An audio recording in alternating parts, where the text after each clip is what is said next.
Today's recipe calls for pumpkin puree. I'm going to show you how to make a coffee cake with a fall twist to it, also known as pumpkin coffee cake. This is going to be your new favorite version of this cake. It's so fluffy and has so much flavor. So with that said, let's get started.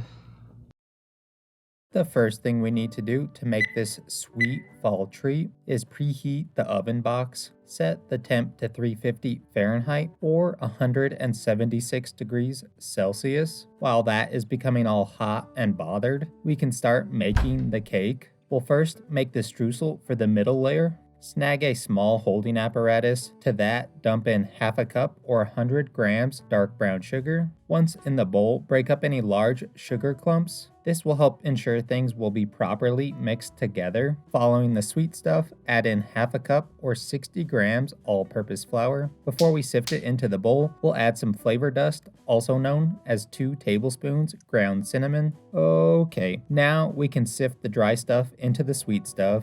Push through any clumps that were left behind. Whisk your face off to bring everything into one mess of goods. The last thing we need to add to the bowl is 3 tablespoons of cold unsalted butter. Using a pastry cutter or a good sturdy fork, cut the butter into the sugar flour mixture. Keep doing this until you end up with about roughly pea-sized shapes of butter nuggets that are coated in the dry mix. The smaller the better. This way, while it bakes, the golden fat will melt, spreading throughout the cake, giving each bite some fatty richness. During the cutting process, occasionally stop and clean your tool off.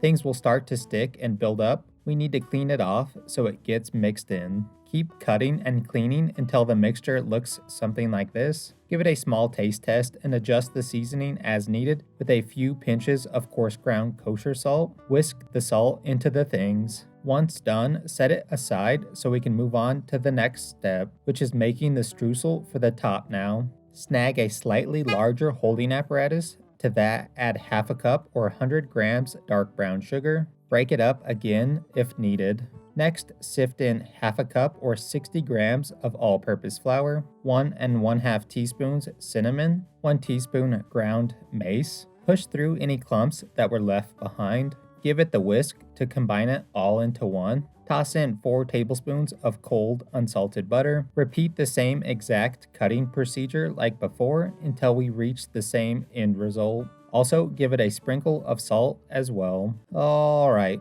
now that the less exciting things are over, let's start making the actual cake. In a large holding device, sift in 2 cups or 240 grams of all-purpose flour, 1 teaspoon baking powder, half a teaspoon baking soda, 1 teaspoon ground cinnamon, half a teaspoon ground mace, half a teaspoon ground allspice, 1 teaspoon ground ginger. Now that you've practically added every spice you own, sift everything into the bowl, pushing through anything that was left behind. The last spice we need to add is half a teaspoon freshly ground nutmeg. The pre-ground stuff will also work. Tap your microplane to knock loose any spice that is stuck. Whisk your face off until the flour has speckles of spices distributed throughout it. Once it's mixed well together, set it aside for now. On to the wet ingredients next. In a large bowl, toss in half a cup or 100 grams dark brown sugar. For the third time, break up any large clumps of sweetness. Following that, dump in half a cup or 100 grams granulated sugar.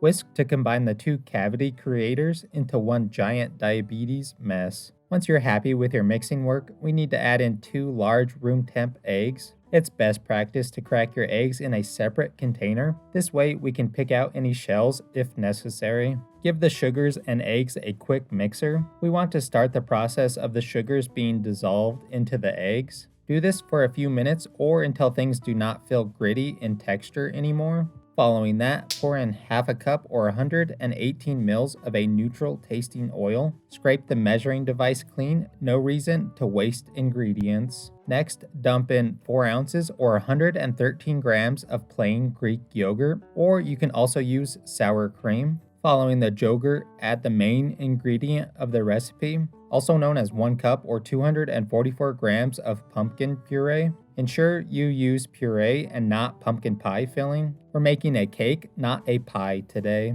Anyways, after everything is in the bowl, whisk like there's no tomorrow. I'm honestly not sure what that saying means, but do it anyways because it seems fitting for this task. You'll whisk until everything is one smooth, even consistency and one even color as well. Once you've accomplished that, make it rain 1 tablespoon vanilla extract. Give that a mix in as well until you can no longer see it. Now that both the wet and dry ingredients are prepped, it's time to force the two together into one. Oh yeah, also, I forgot to mention you can use a KitchenAid or a hand mixer for this if you would like. I was too lazy to get it out. Anywho, add about half of the dry to the bowl of wet ingredients. We'll do this in 2 sets. I find it much easier to do it with a spoon instead of dumping the powder in. Once you have about half in, give it a whisk of the face right up to the point where it's just mixed in. When doing this task, ensure the whisk hits the sides and bottom of the bowl. Now that the first set has been added in, we need to add the second set, which is the rest of it. This time you can just dump it in. Repeat the same step of whisking it right up to the point of barely seeing any flour. Once you reach that point, swap the tools and use a rubber spatula to fold and scoop the rest of the flour in, going from the outside of the bowl towards the center of the bowl. This is a great way to ensure we do not overwork the batter, but also ensure it's well mixed. When folding the batter, it should feel really light and airy. That means we have not overworked the batter. If it feels dense and heavy, that means it's overworked, which in turn causes the gluten in the flour to activate, giving us a final result that's dense and dry. That's why it's imperative to not overwork the batter. We want that pillow soft cake texture. I jumped the gun on using the spat, so I switched back to the whisk to later on switch back to the spatula. It's quite the adventure. But in the end, this is what your bowl of cake batter should look like. Now that the cake goo has been made, we need to prep our baking dish. Use whatever greasing agent of your choosing, like baking spray, oil, or in my case, some butter.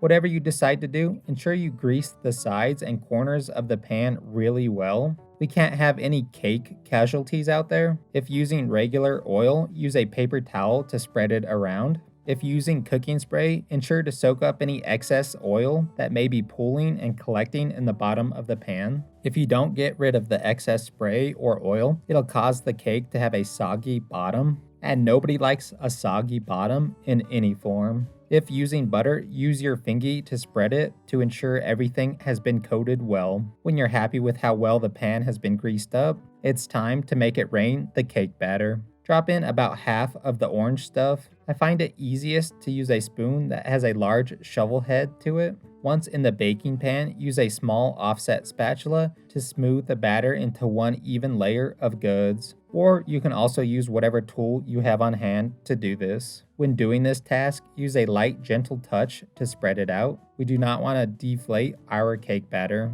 Ensure you push the goo into all the corners and edges of the pan. This way we can achieve good shape and form. When spreading the batter out, it does not need to be perfectly smooth. The most important thing is that it's even all the way across. Now that the bottom layer has been made, bring back your streusel we made earlier for the middle. Sprinkle good-sized handfuls until everything has been covered, hitting the edges and corners really well. Like everything else, make it into one even layer of goods. Make it roughly a 1/4 inch thick. It's best not to make it too thick or it won't bake properly. Use about 3/4 of it. You should be left with about 1/4 left over. This is fine. If you're not interested in that, then cut the middle streusel recipe in half.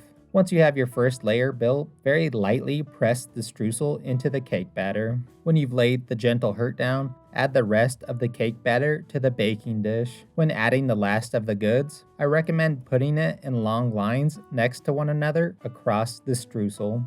Ensure you scrape the bowl clean, no reason to waste, and it'll make the cleanup process much easier. Using the same tool from earlier, spread and smooth out the top layer of batter. Once again, hitting all the corners and edges. The only thing that will be different is once you start spreading it out, do not lift up your tool. Doing so will cause the sticky batter to pull up the streusel. Once you have an even layer laid down and all the streusel has been covered, then you can pull up your tool. Make everything into one even layer all the way across. It doesn't need to be ultra smooth. We'll cover up the ugly, so don't worry about it. Scrape your tool clean on the edge of your bowl. Whatever was stuck, add that to the baking dish. Now that all the goods are in the pan, it's time to finish this thing off. Grab your streusel topping that we made earlier. Make it hail onto the thick orange stuff.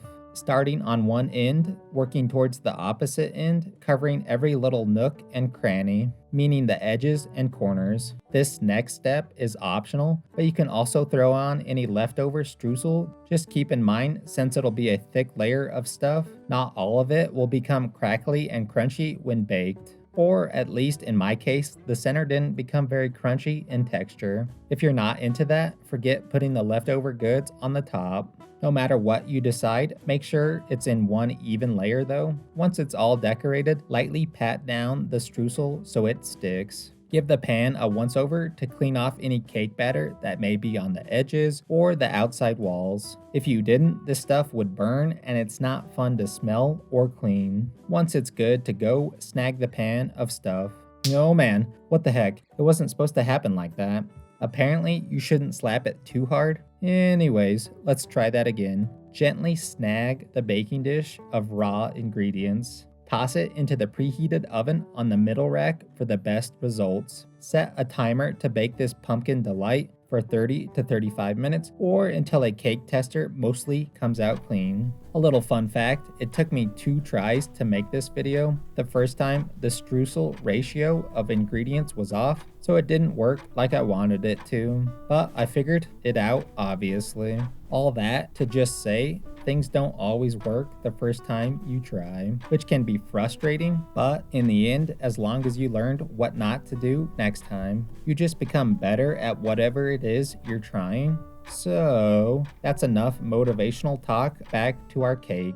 When the buzzer rings, pull that sweet treat out of the heat. Poke the cake right in the center to check if it's done. If the cake tester comes out mostly clean with a little crumb still on it, then you know it's done and good to go. If so, grab it and toss it onto a cooling rack. Putting it on a rack like this will allow air to get underneath it, which will help cool it down a little faster. Allow the goods to completely cool down, anywhere from 40 to 45 minutes. We want to allow the cake to rest so it can fully set up. If you try to cut a hot cake, you'll end up with a giant mess. In the meantime, catch up on some dish or make the frosting for the top. To do that, grab a small bowl and a fine mesh strainer. Add half a cup or 60 grams of powdered sugar. Sift the powder into the bowl. The reason why we do this is because powdered sugar is notorious for being clumpy.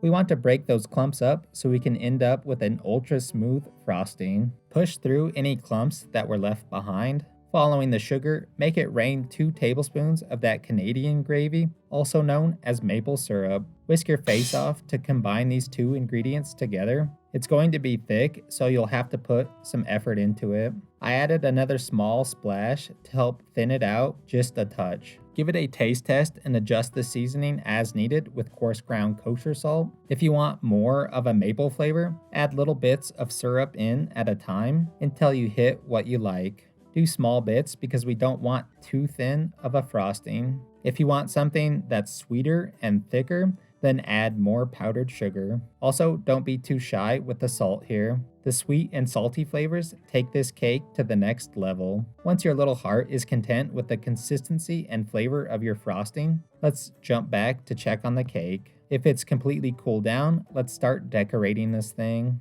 I like to use a spoon to drizzle the frosting, but use whatever works best for you. I went with a cross hatch pattern because it looks nice and it allows for good coverage over the entire top. Another reason why we want the cake to be cool is when we add the frosting, we want it to stick to the cake.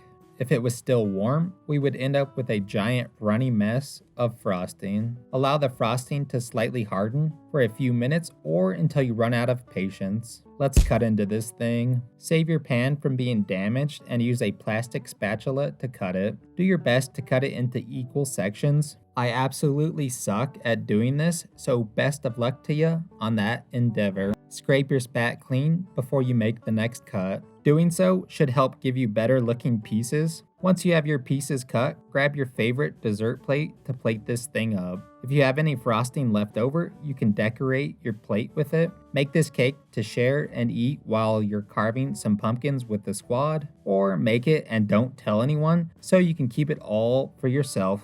Ha, suckers. Anyways, whatever you decide to do, just enjoy. Alright, now that our pumpkin coffee cake is done, let's give it the old taste-a-roo. So looking at it, it came out super aesthetically pleasing and looks very delicious.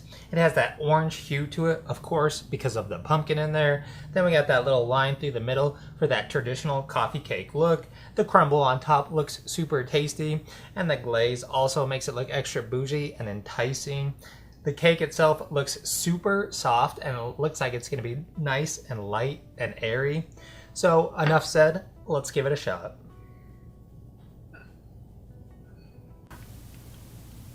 This thing came out super dang tasty. Has that deep, rich pumpkin flavor to it. Makes you just want to throw your Ugg boots on and chill in the fall weather.